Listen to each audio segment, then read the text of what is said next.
Good morning, everyone. How are we feeling, guys? Are you all ready? Steve's booted Ruth out, I see. I'm afraid so, yeah. I asked her if she was going to watch, and she was like, "No, got stuff to do." So she's Always away. nice, isn't it? Always the way. Bit of support. I'm super excited about this, but I don't know about everybody else. I'm looking forward to January finally coming to a close. Yeah, Steve actually said yesterday he wished there was a bit more of January, which I thought was quite controversial. Yeah. So. Yeah, no, I mean, I was doing dry January, and I didn't say, I wouldn't go so far as to say that I was broken early, but I did fall off that temporary wagon at the weekend, and have remained firmly off the wagon since.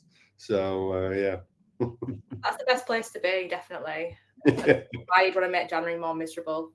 I'm with you, Lisa. Who would want January to last longer? I mean, I do want to make it clear it was only because of the amount of stuff that we wanted to get done in January. Yeah. It's like all of a sudden, January felt like this eternal month, and now we're right at the end of it. Which is. Are you looking forward to the rugby, though, Steve? Very excited. Yes. Sorry, this is my exciting news. I've got a ticket for the Scotland-England Calcutta Cup Six Nations rugby game. So I'm very much looking forward to painting my face blue and watching what will doubtless be a very creditable defeat. You're looking forward to your trip to Paris, Chris? I am, if it comes off. Yeah, it's. I mean, there's an awfully long story behind it, but I've been to Charles de Gaulle Airport many times, but actually never been to Paris itself. So yeah, we're looking forward to it. We're hoping it's going to happen. We need a couple of bits of good luck to help us, but yeah, looking forward to it. Fingers crossed. Right, just giving everyone a minute to join. Oh, we've got 173 people so far. No pressure, guys. Lovely to have you all. As you can see, your mics are off, but the chat is very much open. I want you to bombard us with questions because I'm just fielding them today. I'm not going to answer any. So many questions as you can think of, and yeah, have the marketing team struggling to keep up. That's the ideal scenario. So great to have you all joining us. So it's 11:03. I will make a start because we've got a lot to get through. I want to leave loads of time at the end for questions. So welcome, everybody. We're absolutely thrilled to have you all with us. Thank you so much for joining. This is our first webinar of 2026, and I think I can speak for the guys when I say we are so excited about this launch and this project. Housemark and Wordnerds have done bits and pieces for the last few years together. This is our first sort of big joint project, and yeah, we can't wait to share it with you. So who are we? We're very lucky. We've got a mixture of sort of friendly faces, people who've been to webinars before, brand new people, customers. So I just thought I'd give a very quick introduction for the uninitiated. I think the difference in pictures is really stark. There's Housemark at a conference presenting, a beautiful conference. There's Wordnerds mid-barbecue at a, what looks like a garden party. Housemark are the UK's #1 benchmarking standards for the social housing sector. They have been the leaders for years in really setting the standard across the industry. And we're delighted to have Chris from Housemark joining us. Wordnerds are the experts in customer feedback analysis. So that means however people speak, whether that's sarcasm, misspellings, emojis, everything is taken into account with the model that we use. And so we felt this is basically the dream partnership, right? It's the sort of linguistical elements, mixed with the sort of sector standards that Housemark have got. It's basically the dream, and we're hoping that we can do lots of things together going forward. So who have you got today? That's me. I'm the ironically leopard print loving vegan on the left. Sarah, and I'll be taking you through sort of the introduction and some of the parts at the end. And then we've got the man that our CEO, Pete, described as the absolutely reeking of experience, which I think really says it all about Chris. We feel so privileged to work with Chris. He's super experienced in the customer experience space.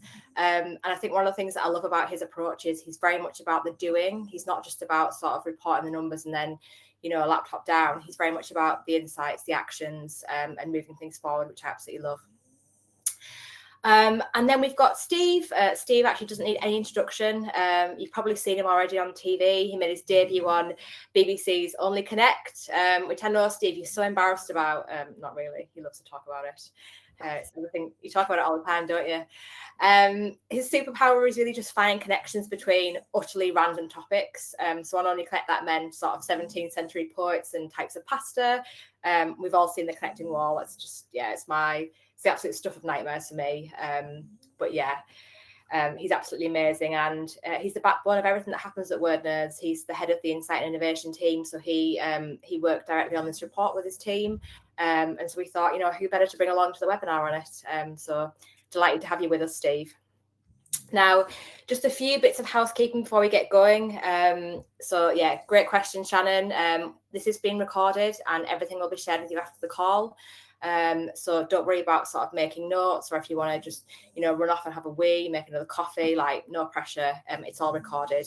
We will be sharing this with you after the call. It's an automatic thing by the platform that we use. So don't worry about that. Yeah, and the other thing that I'd just say is that Steve loves to show very intense visuals. So if you do have another monitor, now would be the time to give us the big screen treatment. Definitely, it's okay on laptops, and we are sending out screenshots afterwards. But just in case you want to, give us that big screen treatment to stop you from squinting. Right, let's move into it. So what will you get from today? So you've signed up for a nice hour before lunch session, and in the hour we're hoping to cover. So I'm going to take you through why we built this, so the reasoning behind it, why it came about in the first place. And then we've got a nice tag team of Steve and Chris going back and forth around the framework, the data, the dashboards, some key findings from the report and what that means for sort of moving forwards. And then I'm going to show you how you can actually use this data in your own sort of day-to-day lives. And then a couple of really exciting bits to stick around for at the end. So I've got a little care package for you all and a bit of a custom offer that we're just offering to the people that have attended the webinar. Now, we've left loads of time for Q&A. That tends to be like a really juicy part. We love the Q&A. We want as much interaction as possible. We hate the sound of our own voices, as I'm sure most of you can relate to. So yeah, we're going to have loads of time for Q&A at the end. You will get the recording, like I said, and the benchmarks to follow, but I think we're all good to go and start the session today. Now, where are we starting from this problem at? We're having conversations sort of all day, every day with housing associations, and what I'm hearing is that there's sort of two schools of thought. You've got tons and tons of tenant comments. It's coming at you at all angles, all different places, and you really need to be on top of every single source that you're looking at. Now, you might handle it in one of two ways. Typically, you tend to be sort of old school and looking at things like keywords, taxonomies, setting up custom tags in Excel, which I think we all know is a bit of a nightmare. Or you've gone ahead, you've made that investment, you've bought some sort of expensive AI-powered solution that promises insights, and we'll probably just tell you that repairs and communication are your top categories, and that's that only really gets you so far, right? So you go away, if you're anything like most people that we work with, you sort of you're working really hard, you're building reports, you're doing dashboards, you're giving insights, you're putting your name against these sort of recommendations, and everyone seems quite happy. But then a director might pop up a hand on Teams and say, is 3% of no-shows actually a problem? What is everyone else seeing? And then suddenly your mind goes blank. It's absolutely horrendous. You're making these really big decisions ultimately in a vacuum, and you don't know if that 3% is brilliant or catastrophic. It's an educated guess, but it's still definitely a guess. And I think the home is the one place where we want to feel safe. The world shouldn't be able to get you here. It should be a sanctuary. And I think these decisions are really showing whether this sanctuary holds up or falls apart. Now, the satisfaction gap, I think, is something that we've been talking about more and more at Wordnerds. So here's where it really gets real. I think the problem is that your tenants aren't just comparing you to other housing associations. They're looking at things like Amazon, telling them that their parcel's 2 stops away. They can see exactly where the driver is. They get an update when their parcel's delivered. And that is the satisfaction gap, and that is really tricky. The most recent Housemark report showed that it had a stat in that just, terrified me. There is now a 20-point gap between tenant satisfaction with repairs and overall trust in the landlord. And I think that's just, mind-blowing, right? So you can do that, you can do all the work, you can fix the leak in 24 hours, you can tick that box, smash that KPI, but you're still failing the tenant. And why is that? It's because nobody told them that when the van was coming. So they've waited in all day, they've used a day of annual leave, they've potentially lost money waiting for that contractor. Or the contractor did the job but didn't introduce themselves properly, or they didn't bring shoe covers and they've trampled through the house, which, yeah, is a personal bugbear of mine. The follow-up was just non-existent. So you fixed the property, but you've traded that relationship. And I think in recent reports, 100% of C4 graded landlords got slammed, and that's not for slow repairs, but it's because tenants didn't feel heard. The regulator's not just asking for a score anymore. You know, they're not just saying coming into a meeting and saying we've got our TPO01 at 68%, just doesn't cut it. You need to map what they're measuring, which is speed, against empathy. And this benchmark finally lets you say that. So, you know, you can actually go in confidently and say, we complete repairs faster than 80% of the sector, but we know that our communication is terrible, and that's what we've got to work on. And I think that's really, really powerful. So what's the solution to all this? Two very lovely pictures from the 50s. Don't know if anybody knows sort of the backstory behind this, but I just wanted to pop this one in because I think it is really important for what we're talking about today. It's what we call the sector's Volvo moment.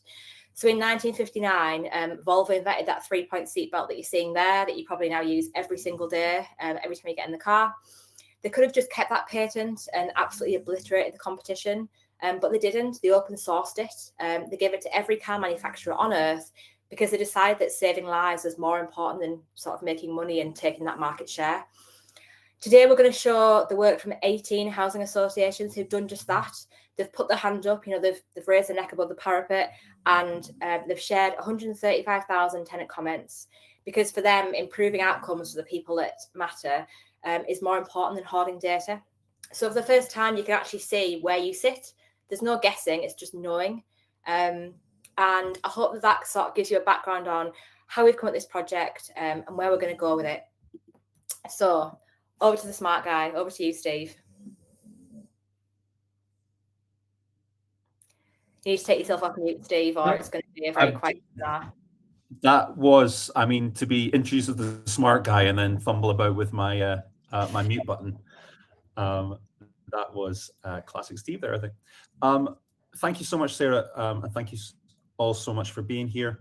I love that seatbelt metaphor, Sarah. I think we work in a lot of different industries, and we found that this is the most collaborative sector that we work in. And we are so grateful to the 18 housing associations who have provided their data for us to start to build this first iteration of the benchmark.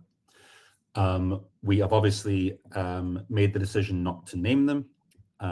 They are anonymous, but they know who they are, and we are extremely grateful to them.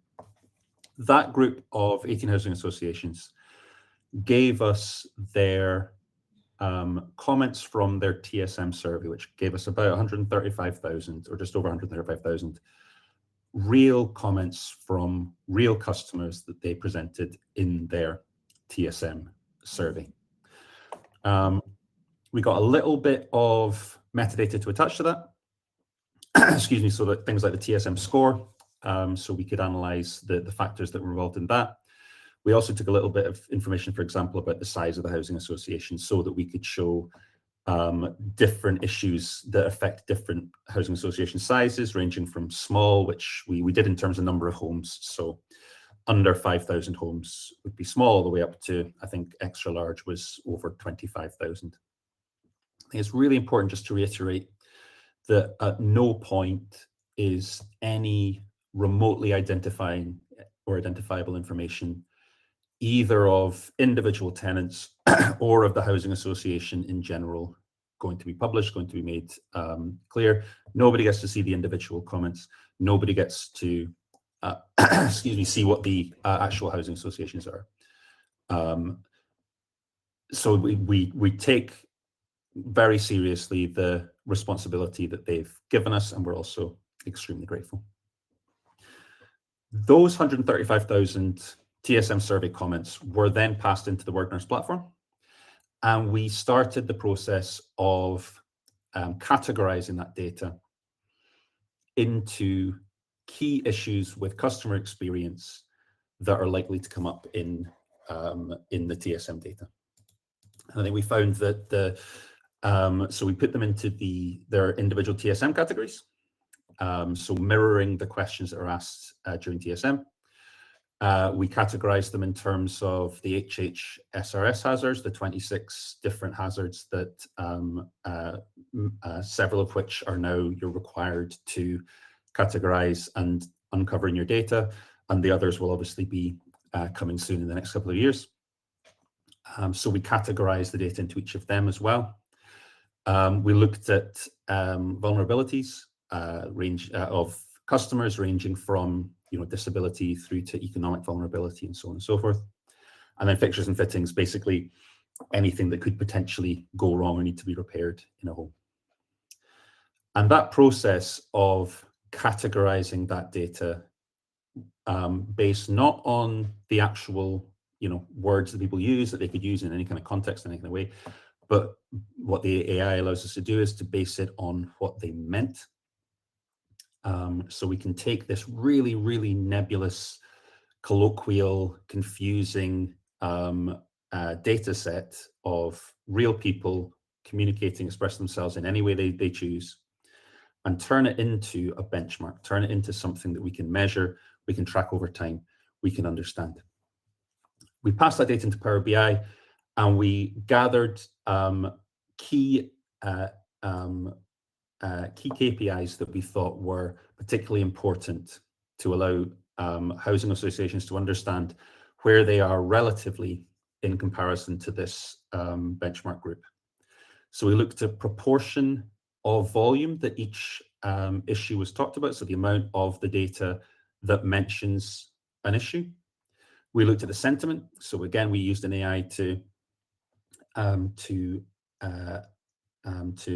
put a sentiment score on each of those areas. And then for each of those proportions, for each of those sentiment scores, we were able to give a high score, the highest amount that any of those 18 housing associations experienced, the lowest amount that any experienced, and then an average. And what that then allows us to do, and allows our customers to do, as they start to take these benchmark numbers and use them as a counterpoint to their own data, they can then prioritize more accurately. They can understand which numbers can be moved. Sarah then gave a really good example at the start of we've been able to tag data for a long time. You've been able to see, okay, so this is this proportion of customers experience this issue. Is that a crazy high amount? Is that really low? How does that compare? How can you contextualize that amongst the market? And understanding that can also allow you to see which numbers can be moved. If all housing associations are experiencing the same issue at the same rate, that's a very different thing to we're behind on this, so therefore we can catch up because other housing associations have done it. And then finally, you can highlight best practice with it. If the things that you are above the curve on, if your customer experience professionals are talked about more positively than the rest of the sector, then those customer experience professionals deserve to know that. And so it allows you not just to see what can we improve, but where are we doing really well. I'm going to briefly now show you, mainly just so you can get into my nerdy world, I'm going to show you the dashboard that we used in order to highlight some of the things that now Chris and I are going to talk to you about in a little bit more depth. So I'm going to share my screen now, if I may. And the first thing I'm going to show you is, as you can see, we've got lots of different pages here, lots of different things that we could potentially show you. I want to get right into where we think that the benchmark might be really useful. So this is all of the data kind of united together. We can see here that hopefully these categories here are familiar to you. Maintenance and repairs, safety, communication, engagement, estates and neighborhood, etc. We've tried to mirror the key question areas of the TSM so that you can break that data down really quickly and understand areas of strength and weakness within that TSM framework. There is actually a sixth one here. We added financial. That's not something that you're actually asked about in the TSM survey, the rent and service charge and that sort of thing. But it's something that our customers talked about being really useful, and so we've kind of added in a little bonus sixth category there. But what this allows you to do is, obviously you can see here that we're immediately looking at it in terms of volume and in terms of sentiment. So how many people are talking about each of these areas and how are they generally feeling about it? If there's an area that you're particularly interested in, you can simply click. So for example, here I'm going to look at communication and engagement. And you can see down here, within communication and engagement, we've broken that down into all the kind of different aspects of communication and engagement that you might be, that customers might experience. If there's something there that interests you, for example, if I click on kept informed, I can then get an understanding of how being kept informed is affecting customers. First of all, I can look at the proportion of data that mentions it. So you can see here that being kept informed is usually over time, it's usually between 4 and 5% of customers, give or take, are generally talking about issues being kept informed. And then I can look here at what's crossing over with it. So things like service charge, fair and clear pricing, visibility of landlord. These are the things that most commonly overlap with service charge. So as a housing association, I can start at the top with those big numbers that you might be presented to your senior leadership team, but then very quickly follow that thread and get down into this number of people are talking about communication engagement. Within communication engagement, these are the issues that are coming up. Within those issues, these are the things that are really affecting that. This is how common it is, and then we can use the benchmark to say, and this level of conversation is normal, is over what we would expect, is less than what we would expect. As I say, I could spend the whole hour just doing this, and I'm sure that nobody wants that. But one last thing I'd just love to show you is we can also present this in the form of a journey. So this, for example, is our what we call our repair journey framework. So when something's linear like repair, we can start to look at the journey from the customer's experience that they go through. So starting with making an appointment, going all the way through to the follow-up, and we can start to see where things are going well. So as the line goes down, people are getting more negative. As the line goes up, people are getting more positive. And we've broken it also down just by those sizes of housing association. And that just allows us to see really quickly that, for example, operative conduct tends to be slightly more negative with smaller housing associations, but they're actually ahead of the curve when it comes to the follow-up, called sort of aftercare of their customers after a repair. And it's that kind of thing, that ability to, because this could obviously also be for your own housing association, this could be individual contractors, this could be individual regions, or it could just be, this is where we are and this is where the average is. But that then allows you to make better decisions, to prioritize more effectively, and ultimately find the things that will improve your customers' lives. And with that, I'll pass back to Sarah. Thanks so much for that opener, Steve. And I think we can see the possibilities are endless there with the different categories. We have had a few questions that I think would be good to address at this point, Steve, just very quickly. So people are asking how we've categorized the comments. You know, is it just AI powered? And also questions around the accuracy and the sentiment. People have said they've tried AI before and it's just, the sentiment's very unreliable, all the things that we sort of hear every day. Would you mind just talking a little bit to the methodology behind the project and what that looks like? Of course, absolutely. And we 100% feel your pain on that front. We understand what a bad rep AI has at the moment around, I heard actually that it started in the playground, kids are starting to refer to AI as lies. Like they'll say, oh, that's AI, meaning, oh, that's not true. And that's, I think, the vision that people have of AI at the moment, particularly around generative AI. What we've done is kind of unite that generative AI interface with robust kind of machine learning in the background. So when we're talking about AI, we're not talking about ChatGPT. What we're talking about is a way of structuring that data that interacts with the AI in order to tell it what to do. And that is a really important distinction, because with AI generally, it will tell you a different answer on Monday and Tuesday with the same data. And that is the worst thing for insights professionals, because they need to be able to point to the issues. And I think Mark said poo in, poo out. That is precisely, I think, what we are looking to get. That is not to say that there are never mistakes, and there are, you can often disagree with a fellow human being about whether something should be in a theme or not. So there is no perfect way of doing this, including getting a human being to read through and tag like that. They will also make mistakes. They will likely be less consistent than AI. There is always a trade-off when we're doing any of these things. But I think what we've tried to create is the way of using AI to supercharge what a human being does, whilst also making it scalable, making it transparent so that you can see what it's done and why it's done it, and more robust than you would expect with usual AI. It's really helpful. Thank you so much, Steve. And I think we'll delve into this in more detail in the Q&A. So if you've got any more detailed questions around how it works, we can put them to Steve at the end. Now, over to you, Chris. What Chris is going to do is take us through sort of follow up for what Steve said, and take us through some of the findings from the report, and some of the sort of interesting things that he's picked out that he thinks are valuable to share with us. So over to you, Chris. Thank you.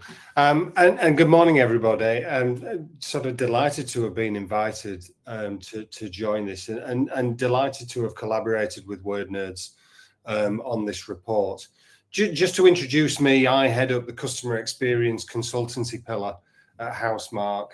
I work with loads of clients on their TSMs and their transactional surveys, amongst other things. And I've worked in customer experience for over 15 years now, all around the world, in and out of the wonderful sector that we operate within, and just helping organizations improve their customer satisfaction and loyalty, and of course, all of the benefits that brings. So why is this collaboration, before just going on to the theme, why is it so important and why is it so exciting? People that know me well enough know that I spend most of my working day talking about the importance of taking TSMs beyond just compliance. I talk a lot about the importance of doing stuff, taking action on the back of your surveys. And I talk a lot about how comments are an amazing tool to help you identify what you need to do to improve. So the opportunity to work with the team at Wordnerds on something that we all feel is genuinely unique was just really too good to miss. And I'm really proud of what we've pulled together. And just one final thing, just a big shout out to my TSM clients, and you know who you are, who have collaborated with me on this project. Without your help, we wouldn't have really been in this position where we are today. So a huge thank you to those clients that have helped. Anyway, on to the first theme. When we consider TSM surveys, and specifically when it comes to the reporting of the scores, the percentage sort of satisfied score is a score that's formed by combining people that score fairly satisfied and very satisfied together. So, for example, if you've got an overall satisfaction score of 80%, in reality, what that is it might be 35% of people saying they're very satisfied, but 45% of people saying that they're fairly satisfied. So let's kind of start with a really important question. Does fairly satisfied actually mean satisfied? And what we found, and what I've thought for a long time, is that, well, no, not really. Because when we've looked at the data and we've analysed over 7,500 comments from tenants who selected fairly satisfied for their overall satisfaction score, what's really striking is that those comments alone carry a negative sentiment score of 40. And to sort of add to that, that sentiment score sits much closer to tenants that score fairly dissatisfied than it actually does to those that are scoring very satisfied.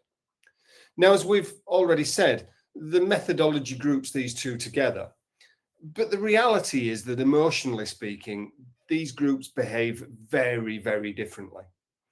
And when you actually read what tenants are saying, the fairly satisfied group talk about long waits, they talk about unclear communication, they're chasing updates, just exactly the sort of thing that we would normally associate with dissatisfaction. So why does this matter? Well, from a customer experience point of view, customers that score fairly satisfied with their service providers sit firmly in what we would call the zone of indifference. It's okay at best, but in reality, they're not very happy. But they're not that unhappy enough to shout about it either at this stage. And this is the customer group where confidence is low and their loyalty is inevitably fragile. And that's where the operational risk comes in. If you treat this group as satisfied just because of the score, you're missing those key early warning signs. Problems then fester quietly in the background and will only bubble to the surface later, often in the form of an escalation or official complaint. The other risk here is misinterpretation. If leadership teams only look at the scores, they're assuming that things are better than they really are.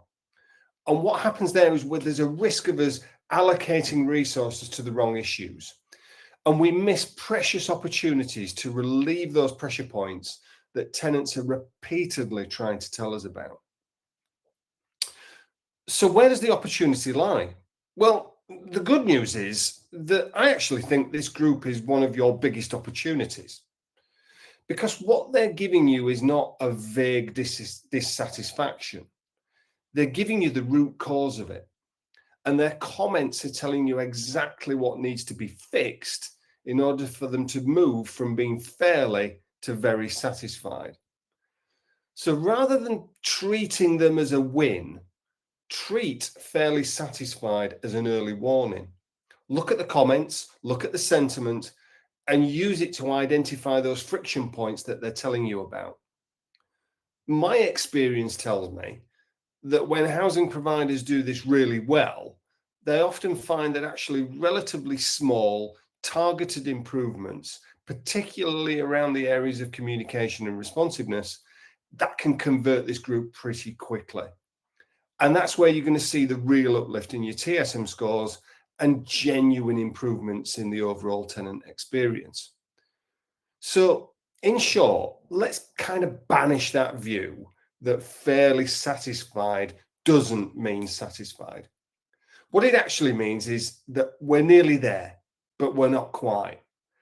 And the qualitative feedback that you get is the tool that will tell you how to close that gap. So I'll hand you back over. Thank you. It's fascinating, isn't it, Chris? Such an interesting idea. I think when we hear satisfied, we take it as that sort of black, don't we? But really interesting. So we're going to hand back to Steve, who's going to take us into a bit more detail and give us some of the reasons for what we can do to actually affect the TSM scores. What are the drivers, both positive and negative, and what will influence the TSM scores? So over to you, Steve. Thank you so much, Sarah, and thank you, Chris. I think that the point that you made there about as housing associations, because of the way the TSM score is calculated, we're kind of encouraged to group very satisfied and fairly satisfied together. In fact, there is a lot of difference between those two positions. And I think so one of the things that we really looked at in the analysis that we did of that benchmark data was looking at within that data, what are the things that really impact on the TSM score. So if somebody's talking about something in their kind of free text comments on their TSM, what does that thing tend to do to the overall TSM score that they give? We're going to start with things that push the TSM score up. So when this thing is true, the TSM score is likely to be higher than you would expect otherwise. And the top three in that area were when a customer receives a quick response, the TSM score that they're likely to give goes up by over 41 points, which is a phenomenal amount, and the higher than anything else that we found. And I think it's really interesting, the point that Chris made there. We're not talking about the actual repair being done quickly. It's just about the response being quick. That was the thing that, of all the positive aspects of the customer experience, that was the thing that was the best indicator of a score going up. Similarly, when a customer feels like their housing association says what they're going to do, when they keep their promises, TSM score goes up again almost by 41 points. And when a customer is shown empathy by the housing association staff, TSM goes up by 39 points.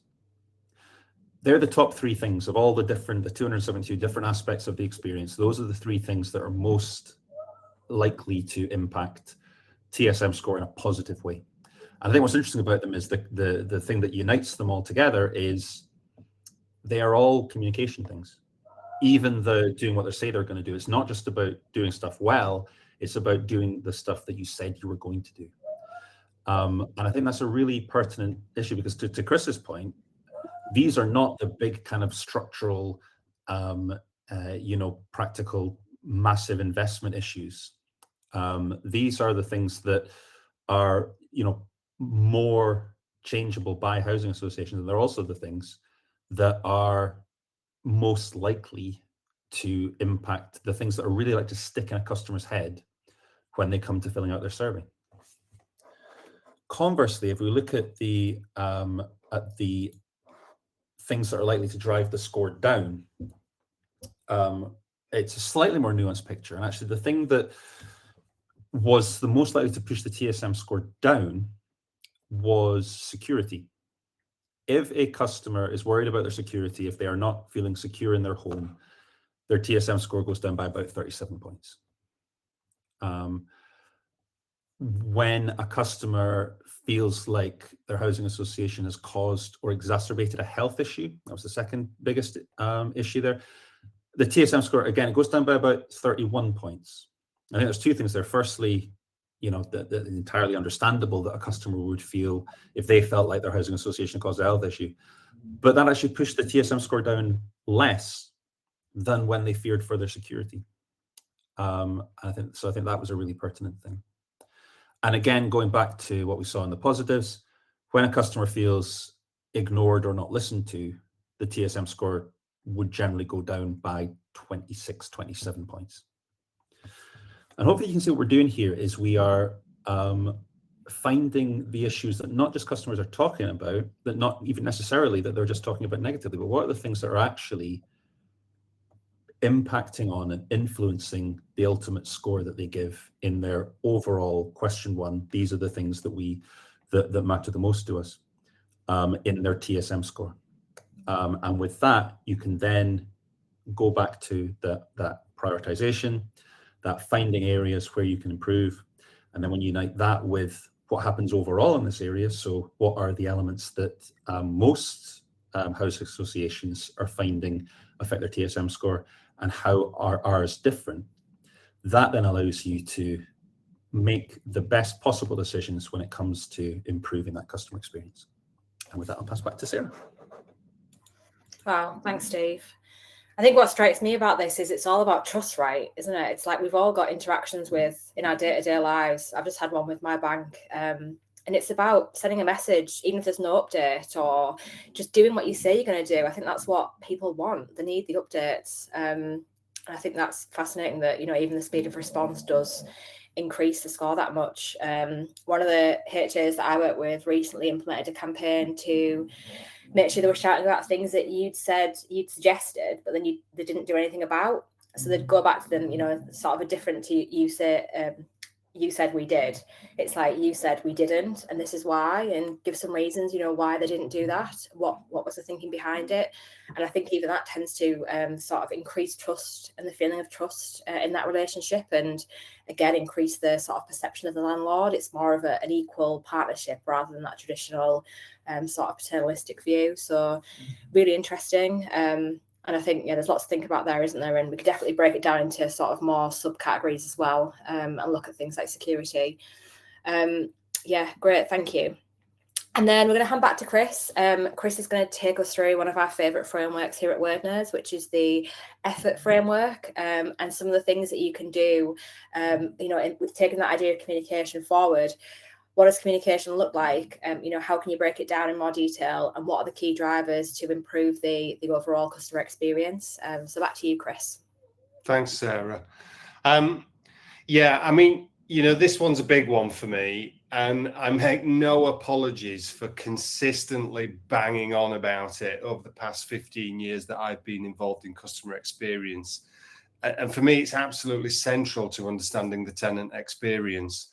And our research has shown that 1 in 6 tenants are having to expend unnecessary effort just to get the basic problems resolved. And really, just think about that for a minute. That's 1 in 6 that feel they've got to work way harder than they should, whether that's waiting, chasing, having to explain, having to interpret, or even physically having to intervene. It's quite a number. Why does customer effort matter? Well, from a customer experience perspective, customer effort is one of the strongest predictors of overall satisfaction. And if you think about it in your own sort of day-to-day lives, when you have a transaction with a service provider, if it feels easy, you tend to love them for it. If it feels really hard, your frustration increases, your trust erodes, and it erodes really quickly. And high effort creates real world consequences, and it impacts on the bottom line. More repeat calls, more chasing, more frustration. And ultimately, this also then places big pressures on frontline staff. Now, we see a clear correlation here with declining TSM scores. When I'm reporting landlord TSM scores, when they also ask tenants how easy they are to deal with, and if you don't, you really should consider asking it, because you'll get a lot from it. You'll always see a direct correlation between ease and overall satisfaction. When tenants perceive that they're putting in way more effort than they should, their overall satisfaction drops with it. So what does the report show? Well, it's no longer a new kid on the block, is customer effort. There's considerable academic research devoted to the topic. And there's loads of models, but for our research, we've adopted the Clark and Bryan framework, which breaks effort down into 4 types. Time-based effort dominated because it accounted for 55% of the effort-related comments, with key themes including long waiting times, long calls, and chasing progress. Cognitive effort accounted for 27% of the comments. And it was where tenants were trying to interpret unclear letters, trying to understand updates, and ultimately trying to navigate difficult, complex processes. Next is emotional effort, which accounted for 26% of comments. Stress, anxiety, feeling ignored or dismissed being the dominant themes here. And although it's relatively the small group, 4% of comments considered physical effort. For example, actually having to take action themselves and physically go to offices in order to get things sorted. For me, the takeaway here is really clear. Effort's not a marginal issue. It's hardwired into the everyday experience that tenants have, be this good or bad.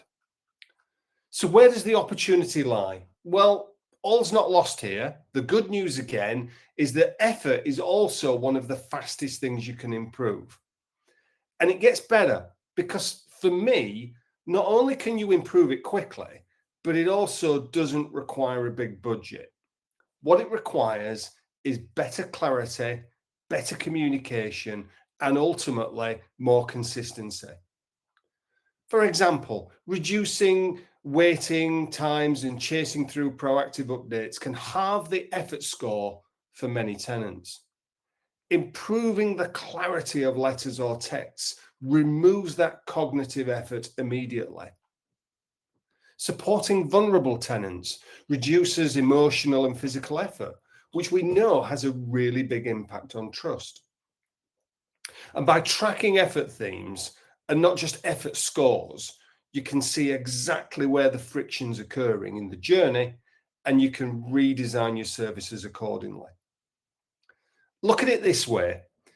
Effort is a little bit like an invisible tax that tenants are paying for poor systems. But what our report shows is that when you remove that, you don't just make life easier for tenants, you're making life easier for your teams too. And that's a really big win-win that I'm sure everybody would grab with both hands if we had the chance. Think about it. Less hassle, less chasing, fewer complaints, and happy tenants, and a housing service that actually feels more human. Whoa, what a wonderful idea. Thanks, Sarah. You've described utopia, haven't you, Chris? Yes. The dream.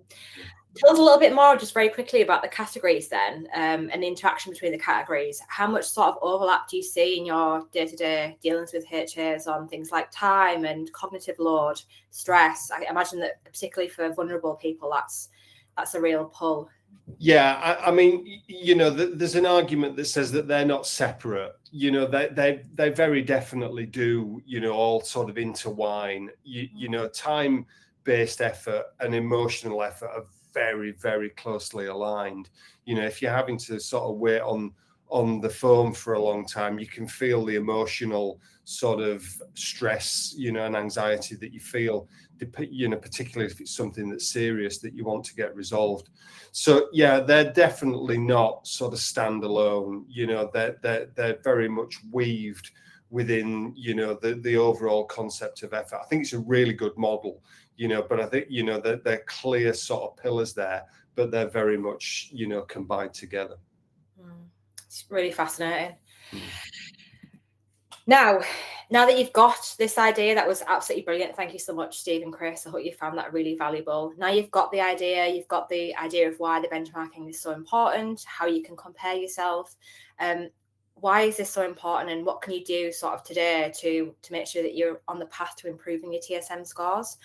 I just wanted to touch a little bit on the process to doing this yourself, and also what the impact can be for your organisation.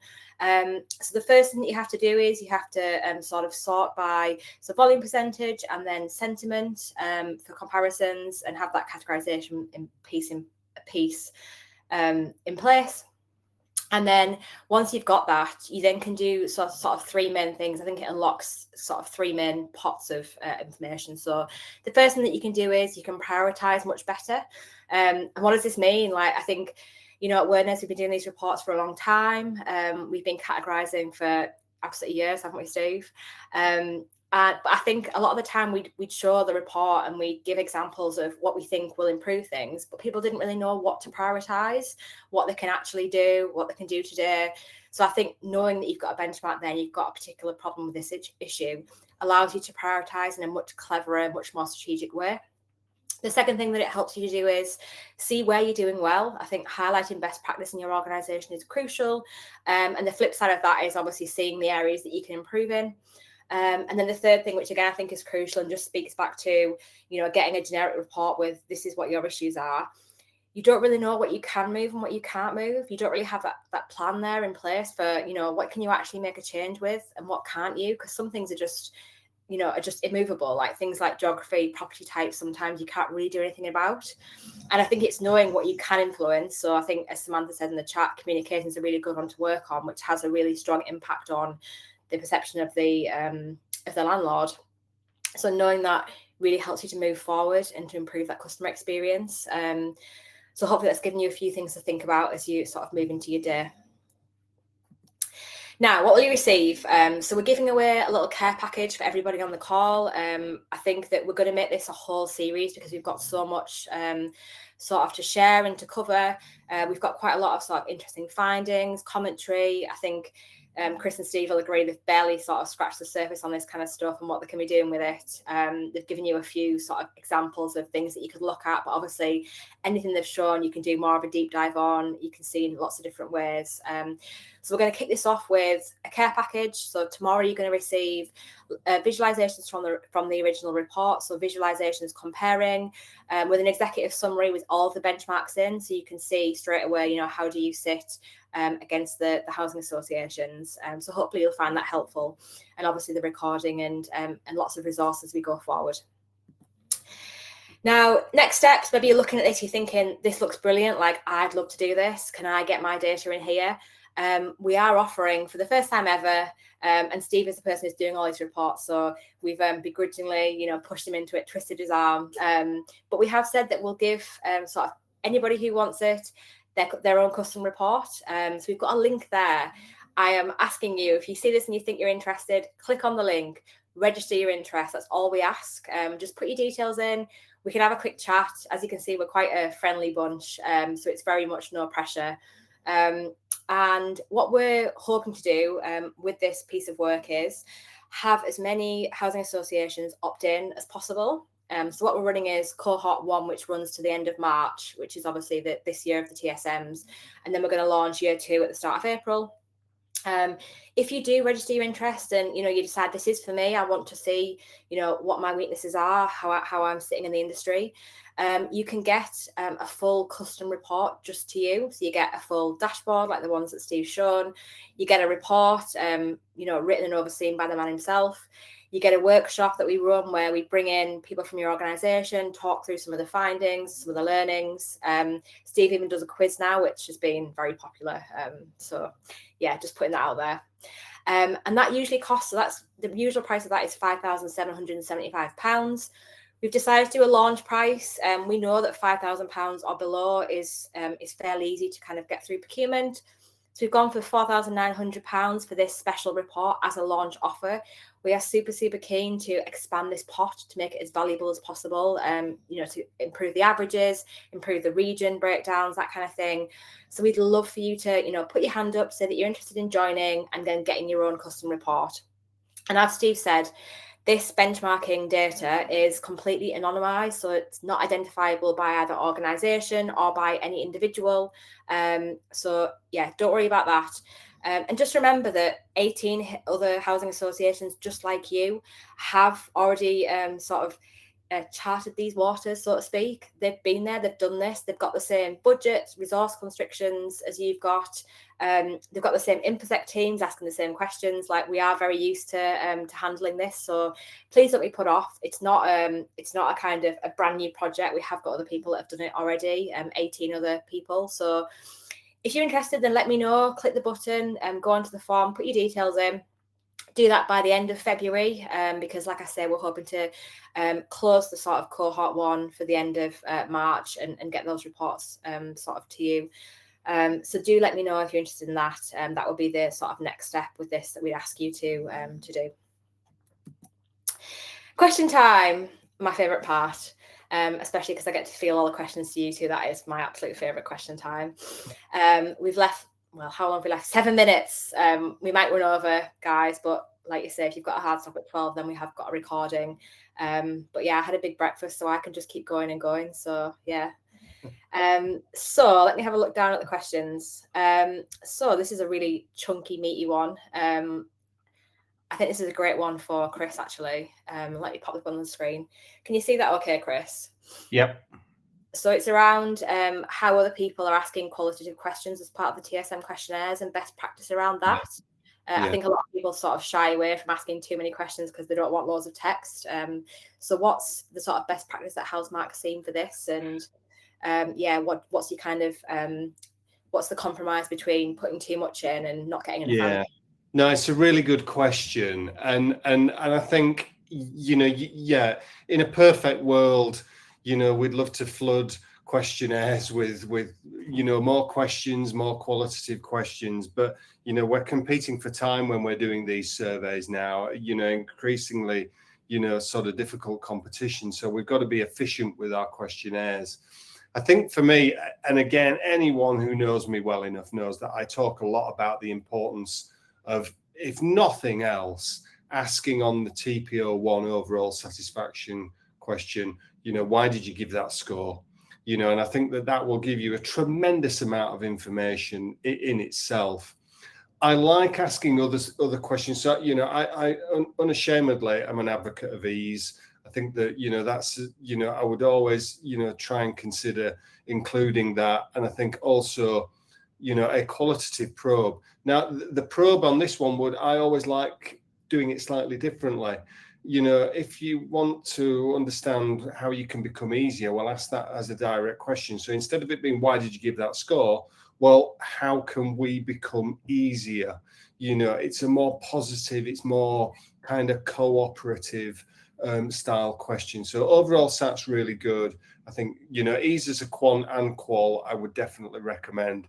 I think the thing for me is qualitative questions, but just all questions in general. I know we're bound by 12 that are written in stone that we have to do in the prescribed manner. Any questions that you ask, there's two things. You can either ask questions that are nice to know.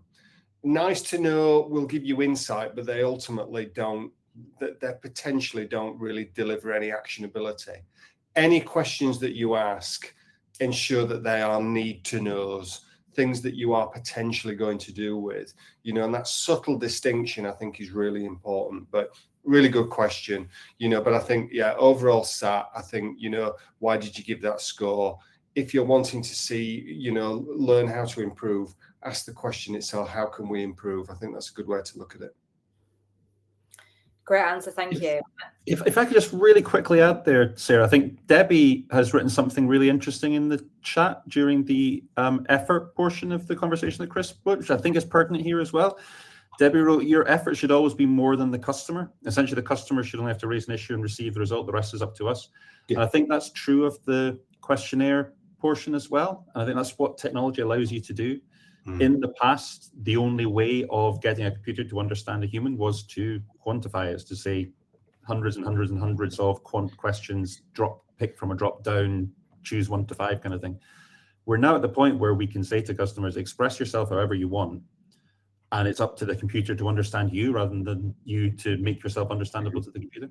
And I think that fewer questions that allow the customer to expand as much as they want to on any issue that's affecting them, then that's the best possible way of getting that feedback, as Chris said. Thanks for that. And I think linked to that, Debbie has asked another question that I think links to that quite nicely. So does this approach work in theory across all surveys and consultations and not just TSMs? And we had a couple of link questions around things like picking up handwriting on consultations, doing sort of face-to-face consultations. I think, Steve, would you mind taking this one? Because I think we've tackled this a few times, haven't we, at Wordnerds? This is a brilliant question, and so many different aspects of this are true. I think it works really well for TSMs. As I said before, we also automatically categorize the data into the HHSRS hazards, into customer vulnerabilities and so on. I think the benchmarking thing specifically is maybe less pertinent to the HHSRS, because that is more about finding every possible instance of, for example, damp and mold, or personal hygiene, or any of these kind of fire risk filters, all these kind of different issues that the customer might have, and they might express at any point. So I think what AI can do there is it can give you a safety net.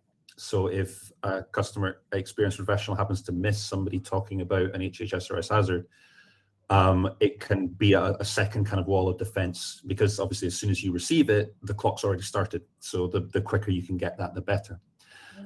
So for things like that, I think it's harder to say, well, our damp and mold isn't bad because it's below average for the sector. It's more about getting every single instance of that damp and mold. But I think the concept of categorizing the data and getting human beings working with the AI to understand it and to give you another lens to look at the data through, I think works with all these kind of different aspects, and we have trained models to do that. Specifically about the kind of the different types of data that we get, we've obviously just looked at the TSMs, and all the data that we used in that was digital data. Handwriting, reading kind of products are getting better and better, and so that's becoming more and more possible. But I think, you know, in practice, it's not just TSM data that you're looking at, and customers are weird, and they will tell you something positive about your staff in the middle of a complaint, and they will tell you about a health issue you weren't aware of in the middle of a piece of TSM feedback. So I think the broader question about uniting all these kind of different data sets and then using this kind of benchmarking to get an understanding of where are our key issues, I think bringing together as many different data sources as possible will naturally give you the best possible outcome for your customer. I think it's just worth adding to that we do a lot with sort of voice recording and transcripts now. So we can include, you know, it's not just about your digital services. We can include things like consultations and door-to-door things. So we've got some kind of clever ways of handling those. So there really is sort of no limit, is there, with the text that we can look at. And it's definitely not just TSM based. We've got loads of different other sort of frameworks, things like your transactional surveys, your complaints, whether they be sort of formal or informal. Honestly, any source of data. So, you know, like I say, social media posts, Google reviews, sometimes relevant for housing associations, wherever there's text, basically, yeah, we're interested. So, yeah. Another question from one of my other favourite, Chris at Guinness. I'll give this to Chris at Housemark, if you wouldn't mind. So your evidence around fairly satisfied is overwhelming, but obviously they're stuck with grouping them in our official reporting. If you want to create another internal measure to generally measure service improvements, what should we be tracking there, Chris? Yeah, well, no, a great question from a Chris. I mean, it's obvious, isn't it? But no, I think it's really good that, yeah, to a degree, we are hand-tied from the regulator in terms of official reporting. But, you know, I think I do like the idea of an internal sort of reporting sort of mechanism that focuses on just very satisfied. It's sort of hardwired from where I used to work. We used to talk about that as being almost like a top box score. And I sometimes it sort of appears in conversation when I'm talking about this, but I really do like the idea of that as an internal KPI to track very satisfied. And I often do that when I'm presenting results and when I'm killing clients by PowerPoint.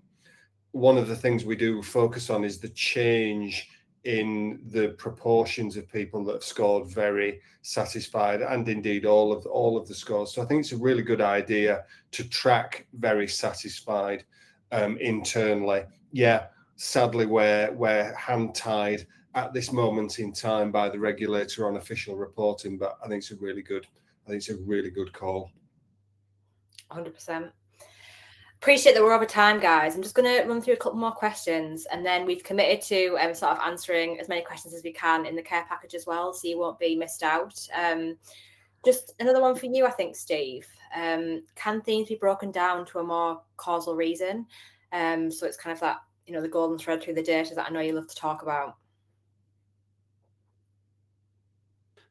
Yeah, absolutely. It's a great question, and obviously some of the things that we've spoken about in this presentation are the top level of that hierarchy. They're the kind of those kind of big sort of umbrella topics almost. Yes, thank you so much. Yeah, please do. We are recording this, so if you do need to drop off to another meeting or have some lunch, then please do. But yeah, the way in which we break down the themes is we've got those kind of those top level categories around mirroring the TSMs, and then sort of broader issues that I think causing exacerbating health issue would be, and then we can break that down into individual health issues. And as you say, I think the key thing here is individual causes. One housing association that we work with described it as the Delilah principle of going why. So starting with that top level and saying, well, why is that the case? Why is that the case? Why is that the case? And we can drill into that using those themes. We also do unsupervised topics. So rather than us saying, is it this, this, or this? Just what will the data bear? And that's stuff that our customers regularly use as well. But yeah, absolutely, taking those top level things, for example, health issue itself, that could be a mental health issue, that could be a physical health issue, and so on and so forth. Breaking those down into its constituent parts is obviously we didn't have time to do that today, but that's very much what you can expect from the sort of the reports that Sarah's described. Perfect, thank you. Probably another one for you, Steve, if you don't mind. I want to get our money's worth out of you. How does the sentiment data work with the satisfaction score? This is from Solmi. So if a customer gives neither satisfied nor dissatisfied, but the sentiment score is very low, how do you connect them together, and what do you do to get that connection there? Can you come off mute, please, Steve? Share it with the group. At least once a day I do that. I'm so sorry. It's such a great question, and I think it's a useful kind of overlap of KPIs here. So the sentiment score is separate to the satisfaction score. A customer, and we said before, customers are weird. People will give low scores and then praise specific aspects of the customer data. So it's not always useful to say there's a direct connection between someone's satisfaction score and what they said in their post. So we look at the sentiment separately from that. It's worth remembering as well, of course, that when you are in practice bringing in other forms of data, some of those forms of data won't have a satisfaction score or any score attached to it. But what we try and do with the BI tool and with the platform is to allow you to see those numbers separately, but also see how they interact. So what are the things that when people talk about negatively will then cause them to give a satisfaction score? But you can also look at them separately, and a lot of our best customers use them as twin KPIs because they can add extra data into the sentiment score and get a sense of how that wider data is affecting it, rather than just focusing in on things that they have a score attached to. But it's a really great question, and they don't often, there are often things that don't align exactly with those two things. Perfect, thank you. And the last question for today, and then I think Tammy's asked about whether we're going to answer all the questions and whether everyone can see the responses. We'll definitely put together well, not a frequently asked questions, but a question and answer session where we'll list all the questions with answers, so you can get that as well, so everyone can see the answers. But then the last one, we'll go to you, Chris, please. Can you tell us a little bit more about the differences between the small and large HAs, and how is the data changing in terms of what's being gathered and analysed? We had a few questions around sort of time-based changes and how it's different from last year's set, if that's okay. Yeah, no, I think really good question and really interesting. There's two answers to it, really. I think, when we think about the main differences, the first thing is, are there any differences in their needs? And the answer is no. Broadly, core tenant needs are the same. They're really important to them is safety, security, good quality homes, timely repairs, maintenance, good communication, all of those key things that I've seen for 15 years now have been consistently, what is really important to tenants.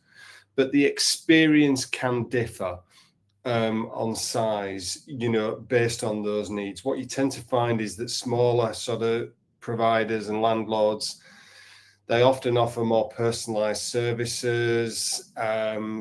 Staff tend to know people, sometimes even know people individually. There's less bureaucracy. There's quicker decision making, stronger sense of community. All of those things. Larger sort of landlords, it's more difficult. It's more complex for them. They've got more specialised services. They've got more resource, more investment sort of capacity. And they've got more sort of standardized sort of policies. Does that mean that, things change? Well, what we're finding here is that the smaller landlords, tenants are expecting more personal attention, more local responsiveness. larger are expecting more professionalism, you know, better digital services, better processes, clearer processes, and more sort of specialist support. So, you know, whilst the needs don't necessarily change, the delivery model is slightly different. You find that, but fundamentally needs, you know, they're not really any different. Well, I think that concludes the session. Yeah, apologies again for running over, but I think that was so valuable. I just want to say a massive thank you, as I'm sure you do, to our contributors. Thank you so much, Steve. Thank you, Chris, for all your time, not only today, but obviously getting this organised, doing the report, putting together the presentations. The three of us are actually going to be out in the wild next week. So they've let us out. We're going to Birmingham to the Housing Innovation Show. So catch us at stand 22. Chris and Steve are going to be presenting something similar to this on the tenant engagement stage at 11 o'clock. So do catch us there if you're at the show. And like I said, if you do want to take a next step into this, you do want to put your hand up, then please go into the link, register your interest. We'll send it round in an email. I'll also have a look at the questions that have been asked in the chat and get some answers across to you as well. So just expect lots of communications from us, basically, and I hope you enjoy it. We always welcome feedback. Our emails are very straightforward, just sarah@wordnerds.ai, and Steve's the same. Do drop me an email if you've got anything to say, any questions, anything you hated. You can just send that straight to Steve, actually. But yeah, I really hope that you enjoyed it. Thank you so much for joining us today, and hopefully we'll hear from some of you soon. Thanks so much, everybody. Bye.